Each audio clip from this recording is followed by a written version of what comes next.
Ouais, pour moi, c'était un peu le fiqh من هاد الناس donc que j'invite tout le monde exactement. à je suis en train d'inviter tout le monde à pas à suivre, mais voilà, à trouver leur chemin dans cette vie. Et donc Tariq, merci d'être avec nous, Tariq Lemlih. 1re chose, 30 marathons en 30 jours, c'est quoi pour toi?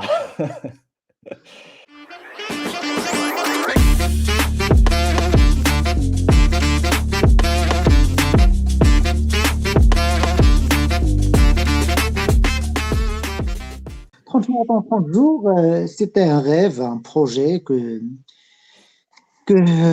alhamdoulilah, que j'ai effectué en 2015, en septembre 2015. C'était une première sur le Maroc et je pense que c'est une première sur le continent africain, que quelqu'un court 30 jours, 30 marathons et dans 30 villes différentes. Je l'ai commencé le 5 septembre 2015 et je l'ai fini le 4 octobre 2015. Mmh. C'était un rêve. Je l'ai fait pour une noble cause qui est la sensibilisation contre le cancer. Euh, euh, un des effets marquants de ma vie, c'était ça, c'est de courir ce challenge-là pour cette noble cause. C'est quoi la relation entre moi حاجة من kilomètres et pour un 1266 km. 1260 en 30 jours. Exactement. OK. Hem Et donc, je te laisse poursuivre. La cause, c'était contre comment dirais-je? Le combat contre le cancer, c'est ça? Sensibilisation contre le cancer, Exactement. C'est pas contre, mais c'est juste la sensibilisation contre le cancer. Parce que mmh, mon père, Allah yarhamou, ouais, il est mort à cause du cancer en 91, 90, 91. Il a souffert les 3, 4 dernières années et je me rappelle de ses phrases. Il me disait c'est une fatalité. قدر الله وما شاء فعل. الشيء اللي mmh, كتب الله, je peux rien changer, mais je vais mourir. Et moi, toute ma vie, ce fil conducteur qui est relié à la fatalité, j'étais contre. mmh, Même maintenant, je suis contre la fatalité. Si tu me challenges par rapport à une chose, tu me dis non, c'est pas possible pour toi. Là, tu me donnes un bon carburant pour que je m'exécute et, et je monte toutes mes forces contre cette adversité qui est de juger les gens ou de dire c'est une fatalité, tu peux pas bouger, reste à ta place. Et mmh, de là, j'ai dit voilà, comment je peux lutter contre cette fatalité qui est la maladie. J'ai dit c'est une pensée qui est ancrée, c'est une croyance, et une pensée qui se répète assez souvent, c'est une croyance. Et je vais lutter contre ça en réalisant quelque chose qui, pour le commun des mortels, il va dire c'est impossible, c'est pas possible de faire face. oui, Et je me suis dit, je vais faire quelque chose qui est extraordinaire, qui sort de l'ordinaire. Au lieu de courir 3 marathons, 4 marathons, 5 marathons, 10 marathons, je vais faire 30 marathons dans 30 jours, dans 30 villes marocaines. Chaque jour, un marathon, 100 jours de repos pendant 30 jours. Parce que, à la base, j'ai commencé la course à pied avec des 20 minutes, 15 minutes, puis mmh. 30 minutes, puis j'ai eu l'addiction de course à pied et j'ai commencé à faire les 10 À quel kilomètres. âge? J'ai commencé trop tard la course à pied. La course à pied, je l'ai commencé, on va dire 27 ans, 26 D'accord. ans. OK. J'ai commencé trop tard la course à pied et j'ai commencé à courir les 10 kilomètres. Il n'y avait pas de cette frénésie comme maintenant. Tout le monde court. Mmh. Hein. Quand vous voyez à Paris ou à Casablanca, tout le monde court le matin, l'après-midi, Ouais, le la soir. plage. Tout le monde à la plage, dans les forêts. Mais en 2000, 2002, 2003, il n'y avait pas beaucoup de gens qui couraient. Hein. On avait un seul semi-marathon, c'était le semi-marathon de la Rame à Casablanca, Royal Air Maroc. Et il y avait à peu près 200 personnes qui participaient en 2002-2003. Hein. On se Mmh. connaissait. Hein. Le marathon de Casablanca, il y avait, je vais vous dire une anecdote, il y avait 18 personnes qui faisaient le marathon. Les autres faisaient soit le relais, 10 km x 4 personnes, ils font le marathon, soit les semis. Et seulement ça. Ouais, C'est pas fameux. c'est une activité récente, quoi, Et pour c'est une les Marocains. activité intéressante. C'est une frénésie qui commence c'est le stress de la vie. On gère notre stress par la course à pied. Hein. Mmh. On a besoin d'hormones de bien-être et du jouvence et on a besoin de notre dose qui est la dopamine, l'ocytocine, la sérotonine, l'endorphine. L'oxytocine, ouais. Et oui, on les a grâce à la course à pied, grâce à l'effort, grâce à l'hormèse. C'est un mot que je vais expliquer après. Et Euh, j'ai commencé, j'ai dit voilà, je vais faire 1000 kilomètres. Et quand j'ai 1000 kilomètres d'affilée, c'est impossible pour un être humain, mais j'ai dit, je vais la diviser sur un nombre de marathons, ça m'a donné 23,5. Et j'ai dit, pourquoi un triptyque 30, 30, 30, 30 jours, 30 marathons dans 30 villes marocaines. Et je l'ai fait, et alhamdoulilah. À chaque fois, tu sensibilisais les gens à le traire, tu vois? Genre, à chaque ville, Bah, tu faisais une sorte de quand je faisais le sensibilisation, ouais. marathon, j'avais des contacts avec des associations parce que j'étais parrainé par la fondation Lel Slema. Mmh. La reine, l'épouse du roi Mohamed VI, j'étais ambassadeur de la Fondation Al Selma pour la lutte contre le cancer. Et j'ai sensibilisé les gens contre ça, moyennement des conférences, moyennement, il n'y a pas de fatalité. Si quelqu'un vous dit, vous ne pouvez pas le faire, vous pouvez le faire. Ce n'est pas, ce n'est pas C'est pas écrit dans le marbre, quoi, c'est شي حاجة exactement, c'est pas le mktab, c'est pas non, c'est le destin, ça, je peux rien changer. Votre destin, il et est entre vos mains, vous pouvez le changer. d'ailleurs, je vais revenir un peu plus sur Tariq, mais d'ailleurs sur cette histoire del destin, parce que dans mes podcasts aussi, j'en parle un petit peu parce que tu as pas mal de gens qui ont cette, croyance qu'effectivement un Mmh. destin c'est écrit, مكتوب راه مكتوب. Mmh. Tu peux rien faire, tu peux pas faire grand chose pour le changer. Et donc ça pousse un petit peu الواحد يريح, il fait pas grand chose, il essaie d'attendre que les choses viennent vers lui. Bon ça on l'a souvent, on a pas mal enfin au Maroc là ça commence à changer les habitudes, les mentalités et cetera, mais avant c'était très répandu, hein. Je me rappelle ça me rappelait pendant 20 ans de mon enfance, enfin de mon enfance et adolescence et cetera.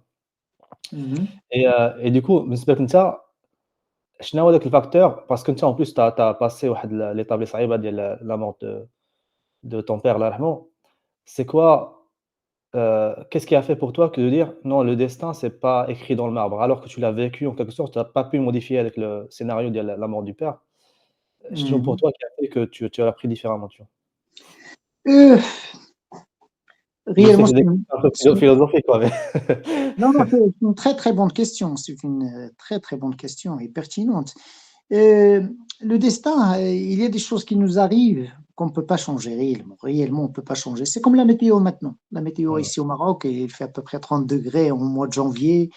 Il fait 30 degrés, c'est désagréable, ouais, mais on ne peut pas ouais, le changer. Mais j'ai la possibilité soit de me lamenter et de me dire, voilà, c'est pas possible, c'est quoi cette météo de mmh, peut-être, c'est quoi ça, c'est horrible, c'est catastrophique, au lieu de dire, ce que je peux pas changer, je le laisse pas pénétrer dans ma pensée. C'est moi qui laisse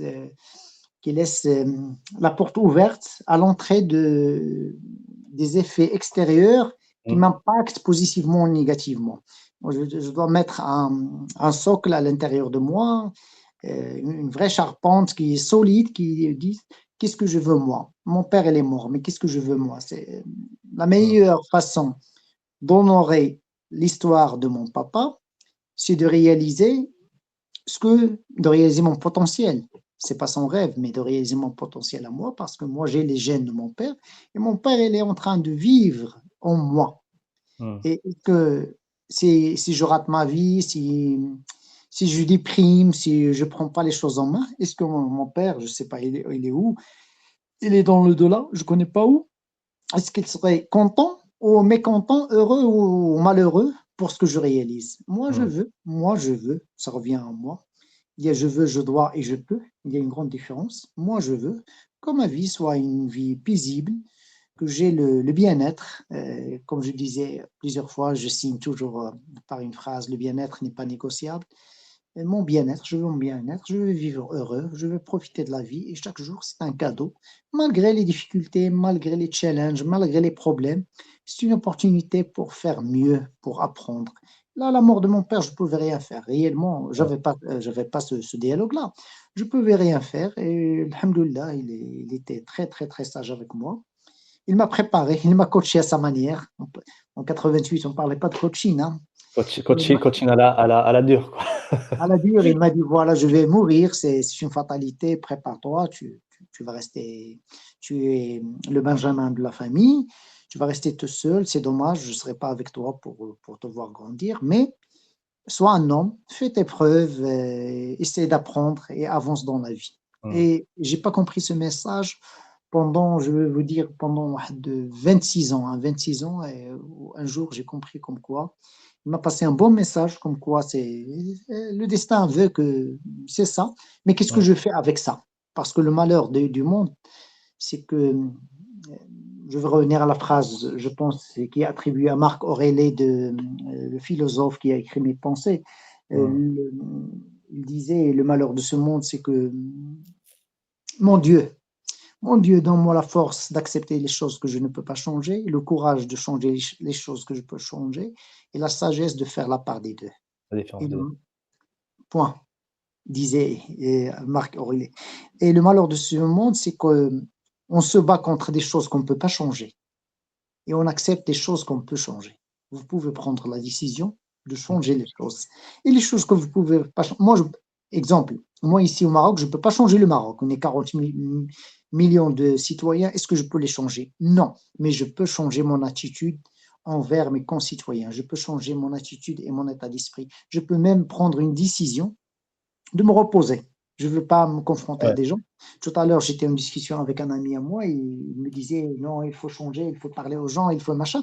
Je lui dis, est-ce que tu veux avoir raison ou là être heureux? Demande-toi juste une chose, est-ce que tu veux avoir raison? Parce que tu ne peux pas changer les gens, tu ne peux pas les changer. Change ton mindset, change ton état d'esprit. Être heureux, accepter, composer. Parfois, il faut composer, parfois, il faut escaper, parfois il faut annuler, parfois il faut. Tu trouves ta formule au lieu de confronter les choses et de vouloir changer le monde. Tu ne peux pas changer le monde. Et ça, c'est une sagesse merveilleuse.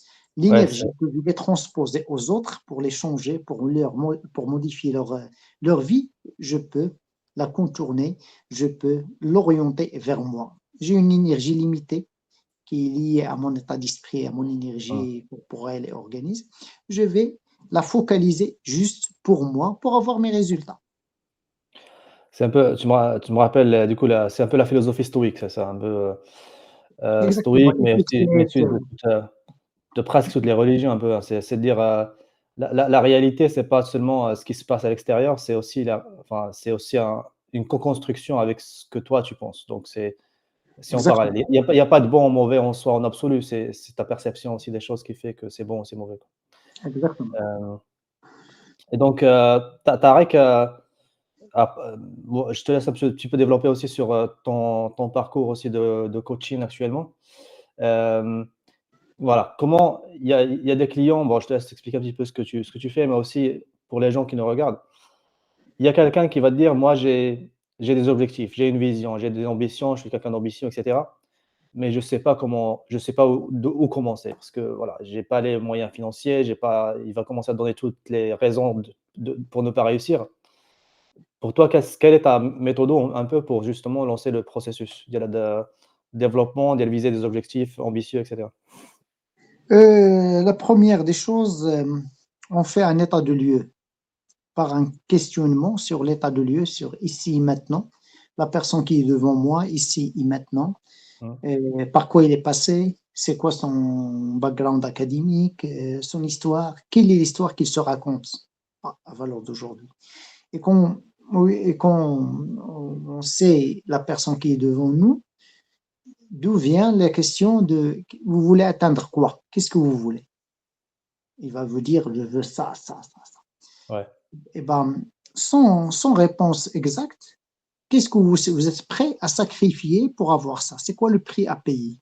Et le Mmh mh. prix à payer, c'est pas juste l'argent. Les gens croient c'est juste l'argent. L'argent, c'est une ressource qui est importante. Je ne le nie pas. C'est véridique, c'est une ressource qui est importante. Mais c'est juste une ressource parmi d'autres. Et la deuxième ressource et la plus importante, c'est le temps.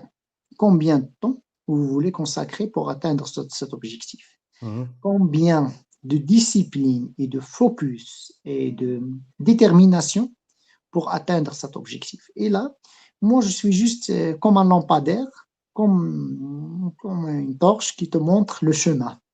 Mais c'est au coaché de faire le chemin. Moyennement des outils que j'ai par mon expertise, par ma formation, coaching, mon accompagnement, par mon histoire, je sais que chaque chose demande un engagement total et véridique et une préparation. Parce que la réussite, c'est quoi? Ou la Une performance, c'est discipline, quoi? quoi. Mmh. C'est, c'est, c'est un plan d'action, c'est des étapes, c'est des KPI, plus une discipline. C'est juste un plan d'action plus une discipline. Et les gens Mmh. qui ont réussi des choses énormes, ils étaient disciplinés dans ces choses-là.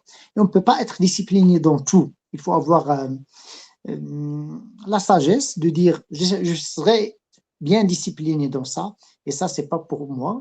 Peut-être pour le moment, c'est pas fait pour moi. Je vais être discipliné juste sur ça jusqu'à ce que j'atteigne les résultats. Je mets des KPI, je travaille dessus, et s'il y a des gens qui peuvent m'accompagner pour atteindre mes objectifs, ça va me faciliter la vie. C'est ça ma Mmh. promesse à moi. Je ne vais pas faire le travail à ta place, je ne vais pas répondre à ta place. C'est le principe de questionnement, la maïotique.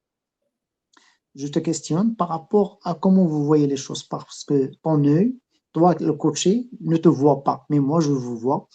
Et je vois par une œil d'expertise, d'expérience. J'ai derrière moi 17 ans de salariat, 9 ans maintenant d'entrepreneuriat et de coaching et d'accompagnement. J'ai vu des gens.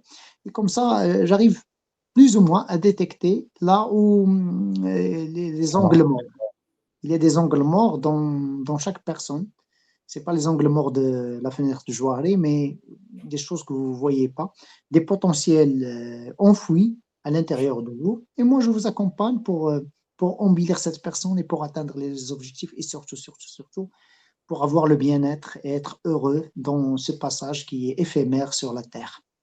Est-ce qu'il y a un moment, Tariq, où tu challenges même l'objectif ديال le coaché. Est-ce que parce qu'il y a le plan d'action et cetera, mais derrière il y a un objectif, il y a des milestones vers un objectif. Toi, est-ce que ton rôle aussi, ça inclut un peu se challenger de cette vision, de dire peut-être que ton objectif ne vaut pas la peine d'être, de sacrifier tant d'efforts dessus et cetera? Oui, et Et comment tu le fais d'ailleurs? Parce que c'est chacun a sa personnalité, chacun a son mindset. on reste des êtres humains, hein, c'est à la base, chacun ses objectifs, chacun ses KPI, mais à la base, on est des êtres humains. Et l'être humain, qu'est-ce qu'il cherche? Et il cherche le bien-être et il cherche à être heureux. Moi, si je vous accompagne dans ce chemin-là, je serai heureux, fier de vous accompagner, mais en même temps, je vous challenge à changer quelques habitudes quelques habitudes, c'est pas toutes les habitudes, et remplacer les mauvaises habitudes par les bonnes habitudes et s'engager chaque 15 jours à rendre des comptes. Il y a derrière vous quelqu'un qui vous impose une discipline parce que si vous êtes discipliné, focus, euh, vous faites le taf, vous n'avez pas besoin de coach, vous n'avez pas besoin de mentor, vous allez y arriver tout seul. Mais la promesse du coach, c'est une discipline qui est accompagné. C'est pas Ouais. auto-imposé, mais c'est un accompagnement. C'est comme un coach de sport qui vient toquer à ta porte. Tu es engagé 3 fois par semaine, tu as payé les 3 séances en avance et tu sais comme quoi, soit tu les fais, soit ils sont annulés. Et s'ils Mmh. sont annulés, ils sont payés. Et là, c'est une discipline qui est imposée par un coach qui t'accompagne. C'est le même travail que le coach mental, que le mindset trainer, que le mentor. Il t'accompagne à atteindre des objectifs. Et comme tu es engagé, c'est pour ça, moi, je dis assez souvent, les séances one-to-one, ils sont pas intéressants. Le one-to-one et à la séance, paiement à la séance, c'est pas intéressant. Mais Mmh. si quelqu'un vous paye 10 séances, il est obligé de les faire. Surtout si tu as un contrat signé par les deux parties, comme quoi s'il ne les fait pas pendant je vais dire n'importe quoi, pendant les 2 mois, si tu ne fais pas les 10 séances, ils sont payés non remboursables. Et là, vous voyez les gens qui s'engagent et vous voyez l'engagement de la personne. Est-ce qu'il est prêt à s'engager ou c'est juste, il vient pour tâter le terrain et il a écouté comme quoi vous faites du coaching, il vient pour savoir, pour voir. Mais s'il y a un engagement, un abonnement de 2 mois avec des séances, Mmh. je dis n'importe quoi, 2 mois, c'est 8 semaines, on va dire 2 mois et demi avec chaque semaine une séance. Si vous ne le faites pas, ça y est, n'est pas remboursable. C'est une discipline imposée Ouais. par le coach et ça va faire des résultats. Et à la fin, si vous n'avez pas les résultats, vous allez dire c'est par manque d'engagement, par manque de détermination et de courage d'affronter mes peurs. Parce que même la réussite, on a peur de la réussite. Les gens croient que les gens, ils ont peur juste de l'échec, Mmh. mais parfois ils ont peur de la réussite. Enfin, c'est les 2. C'est une peur dualistique, ce qu'on appelle, c'est en gros, il y a pas d'échec sans réussite, il y a pas de réussite, enfin, ça va de soi, quoi. Exactement. Parce que la Hem, réussite, c'est un inconnu, hein, en plus. La réussite, c'est un inconnu par la personne. Son cas ordinaire, il le connaît déjà. Il connaît son connu. Mais la réussite, c'est un inconnu pour lui. Et l'ego, il a toujours peur de l'inconnu parce oui, qu'il c'est ne clair. le connaît pas. C'est l'instinct de survie. On a besoin de notre zone de confort, de notre cadre qu'on connaît déjà, et cetera. Parce qu'au final, on a peur de la mort, hein, c'est inconsciemment après. Il y a d'autres facteurs, mais au fond de la chose, c'est qu'on a peur de la mort, quoi, du changement, de la mort, de prendre des risques. Exactement. Heu mais c'est une bonne chose, c'est voilà, de s'engager avec une motivation externe, avec un support en plus du coach et cetera, pour aller plus, vers l'avant que de juste, parce que si on a essayé 2-3 fois et qu'on n'a pas réussi à avancer, ça veut dire qu'on a un manque de discipline, de structure, voilà, de motivation et cetera. Exactement. Et Tarek, tu as parlé un petit peu du salariat. Là, Oui. maintenant, tu es en mode coach, c'est-à-dire que tu es en mode aussi entrepreneurial, tu cherches tes clients, tu fais des choses toi-même et cetera. Tout l'aspect un peu entrepreneurial. Ce passage du salariat vers l'entrepreneuriat que j'ai vécu aussi moi-même, hein, c'est quoi voilà, qu'est-ce que comment tu l'as vécu déjà? Ou شنو les concepts justement pour que que tu puisses donner aux gens, aujourd'hui pour passer à un mode plus, un peu plus risqué, mais aussi plus satisfaisant personnellement? Hem et voilà, quelles sont éventuellement les motivations derrière, pour aller vers plus de risques dans la vie? Alors que le salariat, c'est tranquille, c'est sympa. Mais moi, je suis pas si d'accord que ça. Mais le salariat, il faut pas l'idéaliser. Comme l'entrepreneuriat, il faut pas, c'est pas le paradis, hein. Chaque Mmh. chose a son revers, hein. C'est comme la lune. Il a une partie qui est illuminée, une partie qui est sombre. Et chaque chose a son revers. Moi, j'étais salarié pendant 17 ans avec une situation plus ou moins confortable, Mmh. vraiment confortable. Je travaillais peu pour ce que je gagnais, alhamdoulilah. Et un jour, je me suis dit, voilà, je me rappelle l'histoire de mon papa et je me suis dit, la vie ne se résume pas à un salaire ou à vivre juste cette expérience. Pourquoi pas voir ailleurs? Pourquoi pas voir qu'est-ce que je vaux à l'extérieur? Mmh mh. Parce que, comme vous le savez déjà, quand vous travaillez dans une multinationale ou dans une entreprise, il y a toujours le doute et la peur. Le doute de quoi? Le doute par rapport à vos compétences et la peur de l'extérieur et la peur de se confronter au marché réellement. Ouais. Et c'est ce doute et cette peur, il est nourri toujours par la hiérarchie. Toujours, il te laisse miroiter dans le doute et la peur pour manipuler les gens. Je suis pas complotiste, mais c'est ça la stratégie. Il faut toujours laisser les gens avoir le doute parce que si tu doutes, tu es un bon exécutant. Mais si tu commences à comprendre, n'importe De quoi? De quoi? De doute par rapport à tes compétences et la Ah, peur de l'inconnu. OK. Et à chaque fois, moi j'ai vécu dans 2 multinationales et avant dans une entreprise marocaine, à chaque fois بالعربية إلا خرجتي من هنا راه ما غاتاكلش ندير الخبز، والو. إمم. ما غدير والو، ما كنتيش معانا راه ما غدير والو. Et à un certain moment, je me suis dit: «Parmi mes valeurs, c'est la liberté, c'est le partage. Je vais essayer, je vais juste essayer de sortir et de vivre de mes propres compétences. Est-ce Mmh. que je vaux quelque chose ou non?» Et je serai très intègre avec moi-même, ça sera juste une expérience. Si je vaux pas ce que je mérite là, je vais revenir comme salarié et je vais être un salarié soldat discipliné. Parce que le marché n'a pas réussi. Alhamdoulilah, je suis sorti, c'était une réussite, alhamdoulilah. Puisque je suis là, c'est une réussite. Alhamdoulilah, c'est une réussite. La réussite, c'est relatif, hein. Je Ouais, me ça vante dé pas. c'est mmh. Je me vante pas, j'ai réussi, j'ai réalisé des choses, mais bon, alhamdoulilah, pour moi, c'est une réussite. Et je suis sorti. C'était amer. Au début, c'était un petit peu amer parce qu'on n'était pas préparé. C'était en 2015. 2015, il n'y avait pas cet engouement pour l'entrepreneuriat. Il n'y avait pas beaucoup d'internet, beaucoup de podcasts, beaucoup de Mmh. contenu pour comprendre au moins ce qu'il m'attend de l'autre. de l'autre rive. Moi, j'étais dans une rive qui est le salariat, tranquille, je connais mes horaires, je connais les objectifs, les procédures, et quand je suis sorti pour le coaching et l'accompagnement. Et il y avait la traversée de désert pendant les 2 à 3 ans, à peu près 2 ans et demi avant d'atteindre le market fit. Chose qui est importante parce que c'est pas ce que vous savez ou ce que vous avez dans la tête qui est réalisable par le marché. Parfois, tu as des scénarios ou des scénarii, mais le marché, c'est un autre langage. La réalité, c'est autre. Ils ne parlent pas le même langage que vous. Et là, alhamdoulilah, après 2 ans et demi, j'avais mon propre cabinet, j'avais mes clients, j'avais mes formations, mon accompagnement, et la principale qualité pour un entrepreneur, c'est l'agilité, al-muruna. Justement, comment tu fais pour être agile ou trouver la bonne niche? Parce qu'au final, on parle beaucoup de niche, trouver la bonne niche, parce que le marché, actuellement, le marché, il est assez compétitif partout. Là où tu vas, c'est assez compétitif. Parce que tout le monde a un diplôme, tout le monde connaît des choses, tout le monde. Et donc, au final, comment tu sais voilà, comment tu trouves ta niche où tu vas être épanoui et en même temps gagner ta vie, quoi. C'est ça. Écoute, moi je dirais une chose, et je pense faire même une formation par rapport à ça, c'est être agile, déterminé, optimiste et fonceur, travailleur, courageux. En plus de ça, il faut un personal branding.